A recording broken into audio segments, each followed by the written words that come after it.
It was at full line, and we were looking to upgrade something a little bit more power than our versatile Delta Track 570, but mostly something smoother driving is what we were after. And this guy is smooth. We like how the tractors pull. So we're like, let's try this 2-track. Let's try the Fendt 1167 2-track, and we really like it. Pulls hard, it's smooth, doesn't ridge too bad at the headlands. Sometimes we do the headlands first, sometimes we do them last. Doesn't ridge terrible. The hydraulic swinging hitch works way better than expected. With the CVT transmission, I got my 2 cruises here, 4.7 and 4.2. Sometimes we go a little bit slower or faster than that. You can change them. Dial, so I just click it to 4.2 on my headlands to slow down. This is where the hitch button is.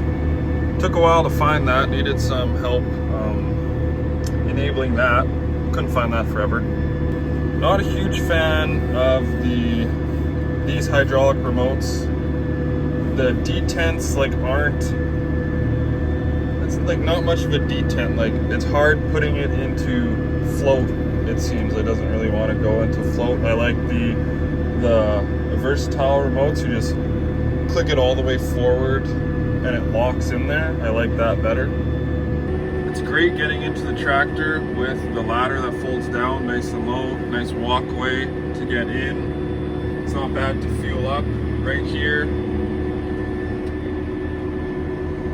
This I think like the new style dash and cab is coming to these tractors when you have the nice big white screen here. I think that's coming eventually. This is still kind of the old school dash and screen, but it does the trick.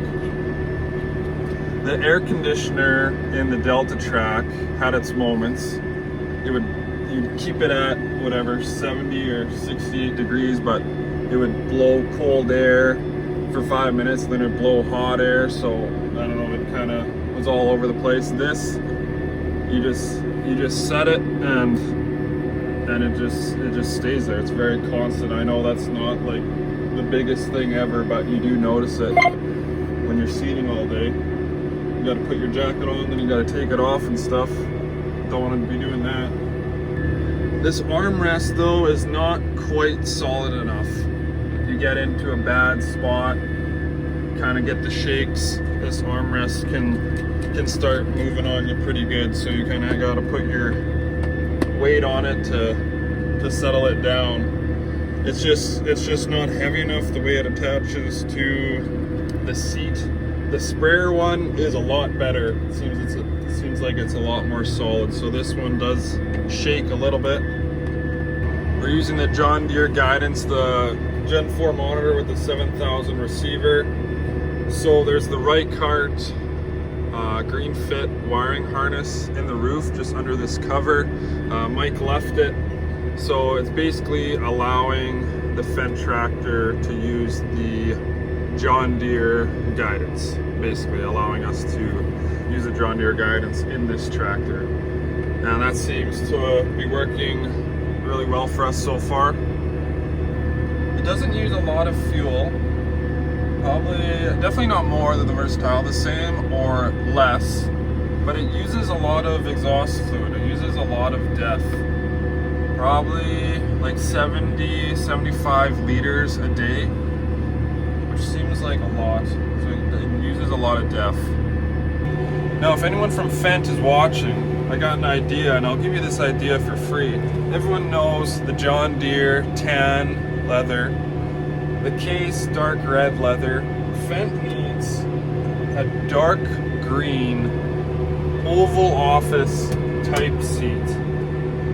Some nice stitching, a nice chair.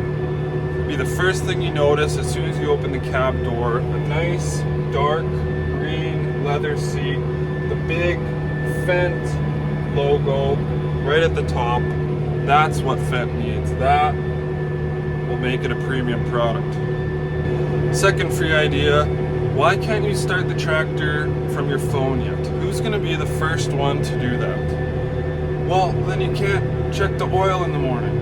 It's all gonna be on the app. It's all gonna be on your phone. That's the way the world is going to right now. Everything's gonna be on your phone.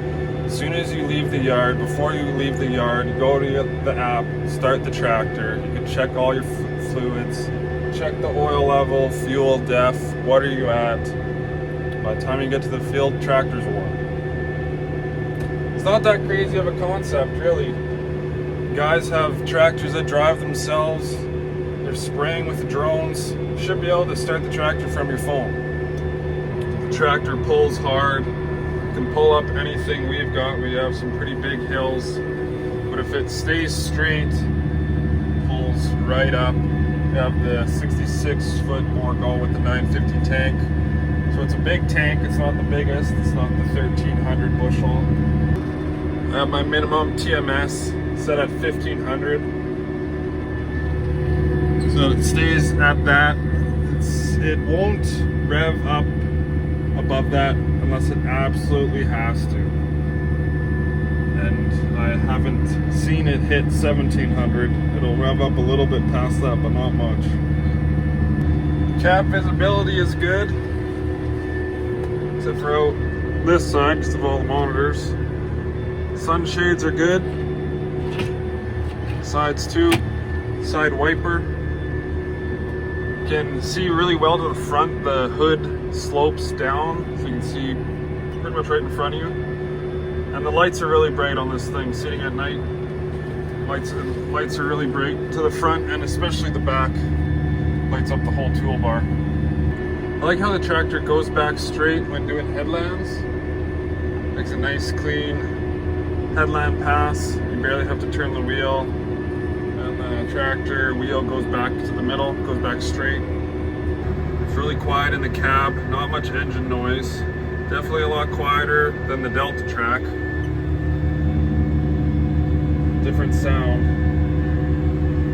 Shut my yap here for a second and just listen.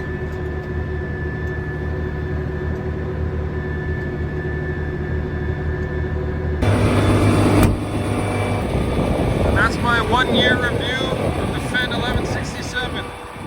I'm empty. My dad's on the way with fertilizer. We're gonna fill and keep going.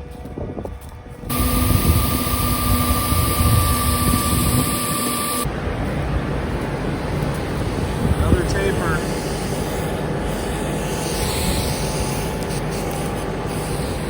Answers the other way. Bennett. Here's Edmund Larson. Oh, streaking down the slot in the right pad. Save made by Shesterkin. What a stop.